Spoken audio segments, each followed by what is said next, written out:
Hello everyone, my name is Bethany and I'm the head owner and trainer here at Be The Boss Dog Training. Today's video is about puppy basics. We're going to go over potty training and how you should set up your home and structure your life with your new puppy. The first thing we're going to cover is potty training.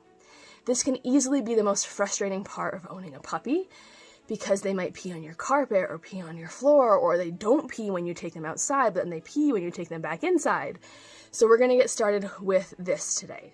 So when it comes to potty training, when your puppy is in the house, they are crated.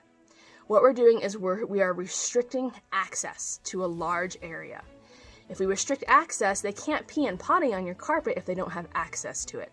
I'm going to go over why we're crating so much in just a little bit in the video. So we'll cover that in a minute. When the puppy is in the house, they're crated. And the crate is just big enough for them to stand up, turn around, and lay down in. Most puppies do not potty where they stand.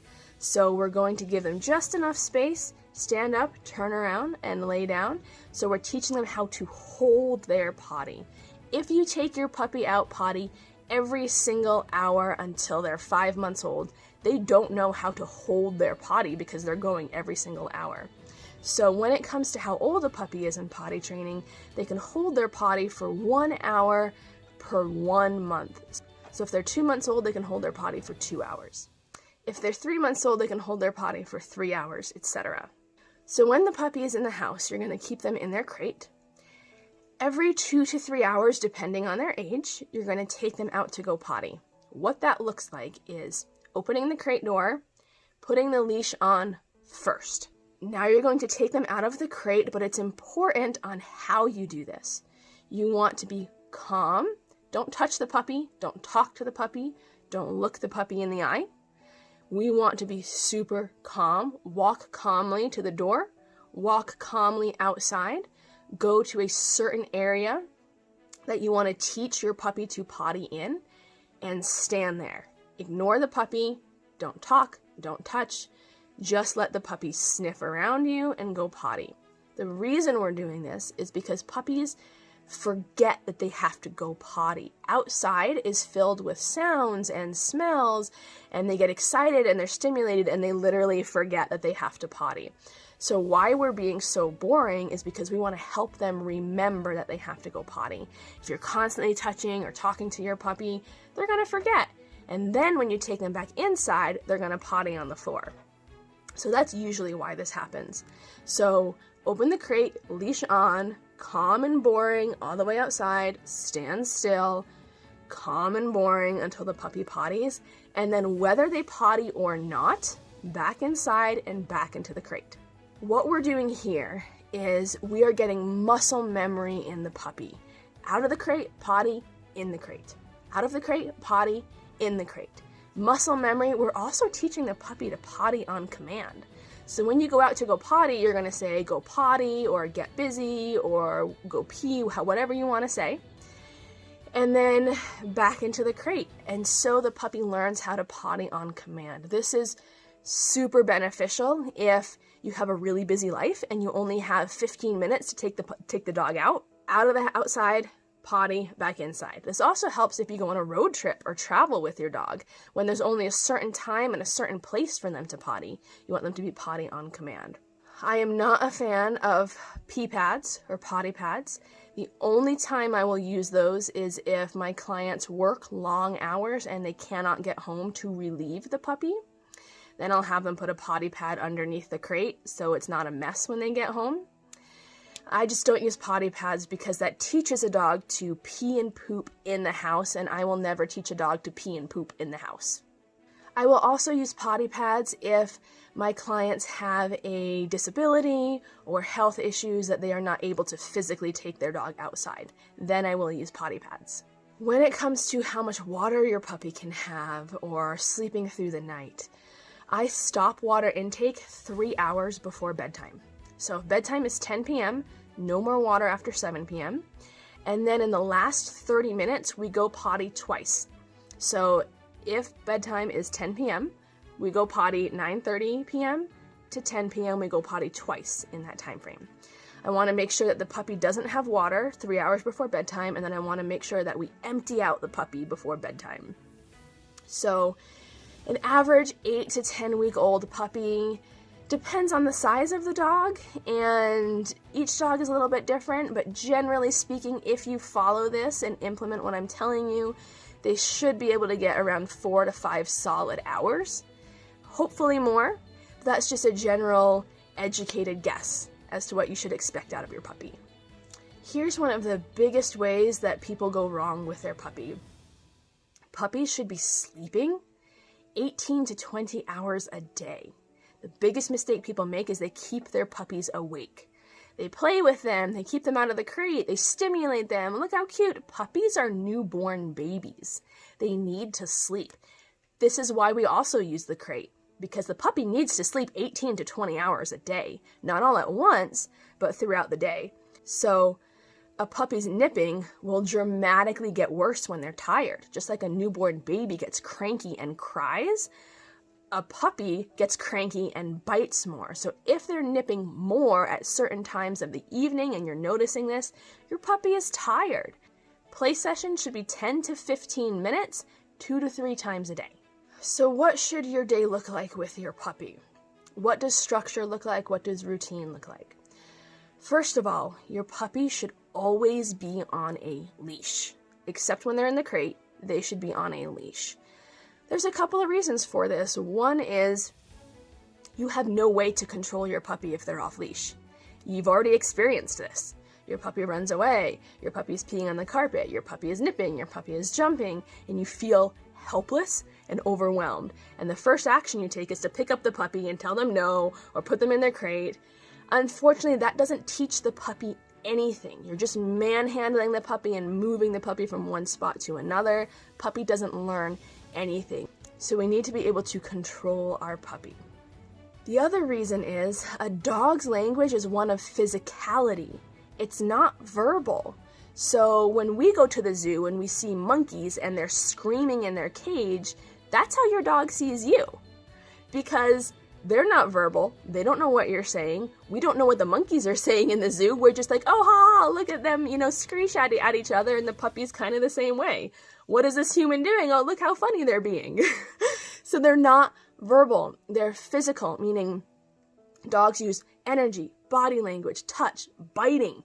This is their language. And since we're not going to yell at our puppies or bite our puppies or kick our puppies or hit our puppies, right?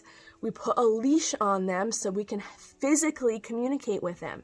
So if they jump, if they bite, any of these things, we can pop and pull them away from what they're doing. That is their language.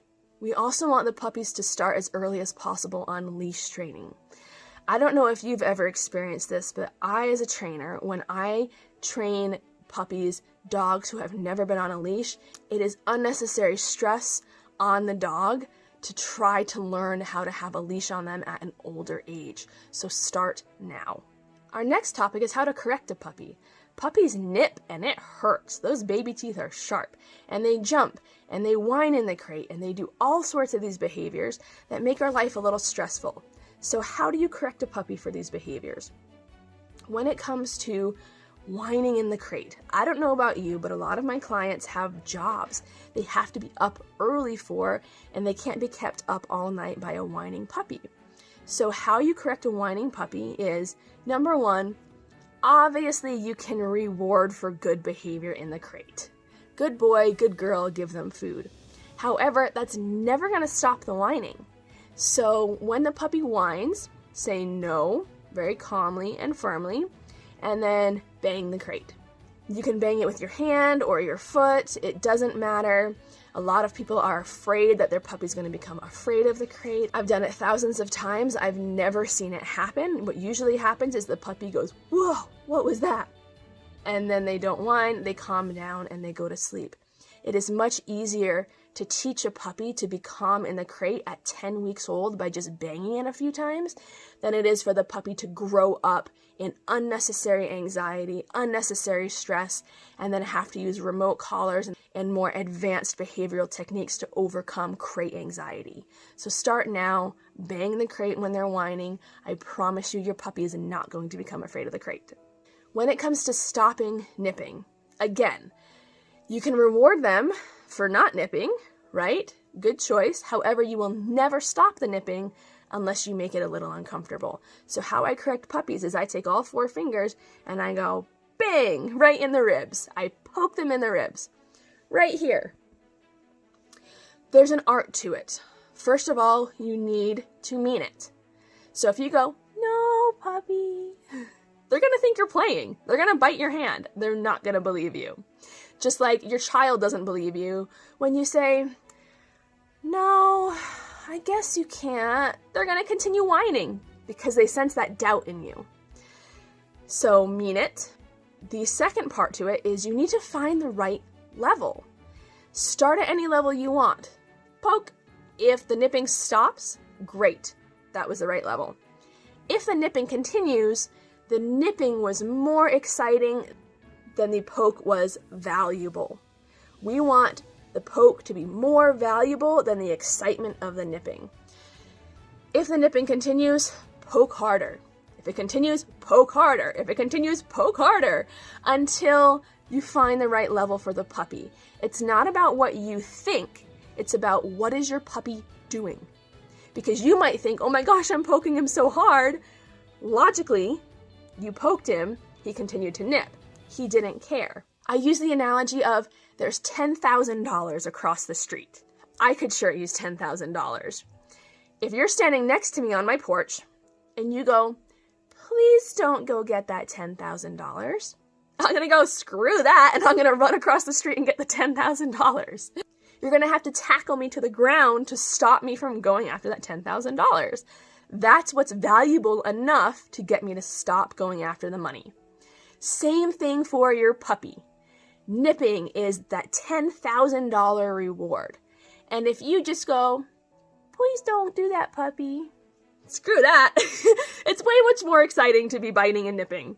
So you're going to have to go, don't nip. Find the level that's valuable.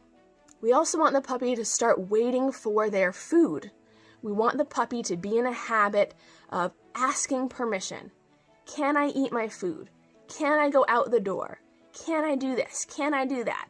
This is relationship building, meaning we're starting to teach the puppy that your opinion is more valuable. So when you feed the puppy, we're going to feed the puppy in the crate.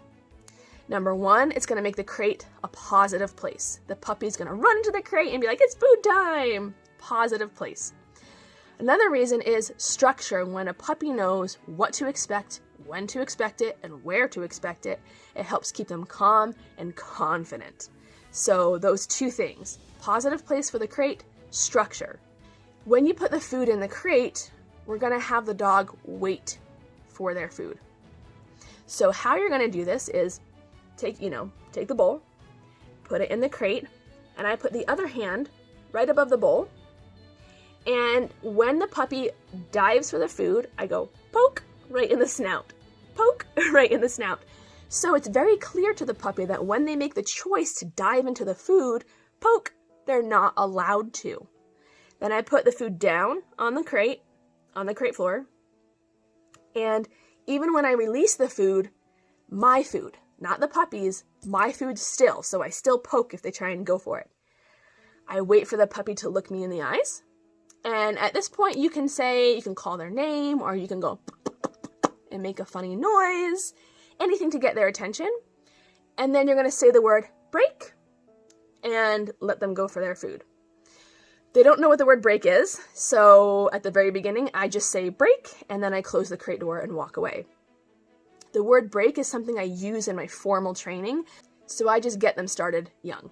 You're also going to start threshold with the puppy. Meaning when you go in and out of the house, puppy waits at the door, looks at you first before you go out the door. So you're going to have the puppy's normal food on you as treats. You're going to walk up to the door. As the puppy tries to go through, you're going to give little pops on the slip lead or the leash. And once the puppy stops and looks at you, good boy, good girl, reward at this age. I'm not looking for sit, I'm not looking for a command, I'm just looking for the puppy to stop, look at you. Then you can reward. Same thing when you come back into the house as well. You can use this when you're getting into the car as well. You do this when you're getting into the crate as well and coming out of the crate. I want your puppy to start stopping, asking permission, deferring to you. The last thing we're going to talk about is structure throughout the day. So a puppy's day should look something like this. You can adjust it according to your schedule. Is wake up, 7 or 8 a.m. They should be sleeping in their crate overnight in a low traffic area. Laundry room, unused bedroom, downstairs, garage. If your space is limited, do the best you can with the space you have. Wake up, 7 or 8 a.m. Go over to the crate, open the crate, leash on. Calm, boring, walk outside, go potty, back inside into the crate. Get the puppies food, go back to the crate, feed them in their crate, again, having them wait for their food. And then after they eat, usually they'll have to potty again, so maybe 10, 15 minutes later, maybe take them potty again. Just depends on your dog. As time goes by, you'll find your dog's potty schedule, so you'll know what it is. It's just going to take a little bit of time to figure it out. Leave the puppy in the crate for as long as they are able. If your puppy is 2 months old, for 2 hours, 3 months old, for 3 hours, etc. Then interact with them. So if your puppy is 3 months old, every 3 hours, you're going to interact with your puppy, meaning playtime, or potty time, or walk time. So every 3 hours, take your puppy out of the crate, have a dedicated activity. Playtime is not run around like crazy, touch the puppy, that's not playtime. Playtime looks like tug or fetch, figuring out what your dog likes to play with. It's also a great opportunity for the kids to teach the dog tricks. That's going to be amazing to have the kids be excited, interact with the puppy. It's a great relationship builder as well. So that's what I would do for playtime, is have the kids teach the puppy tricks, or you teach the puppy tricks, that sort of thing. Make sure to separate potty and playtime. We want potty time to be very black and white. Out of the crate, potty, back in the crate. Out of the crate, potty, back in the crate. If you want to play with a puppy, wait 5 minutes, then take the puppy out and play with the puppy. Remember that after eating, after playing, and after sleeping, puppies usually need to go to the bathroom. So watch for those 3 trigger points: waking up from a nap, playing with the puppy, and eating. So that's what your day is going to look like. Every 3 hours, interact with the puppy. When it's nighttime, cut the puppy off from water intake at 7 p.m. if your bedtime is 10 p.m. It's just 3 hours before your bedtime. The last 30 minutes before bedtime, take them out twice to go potty, and then put them in the crate, and it's bedtime.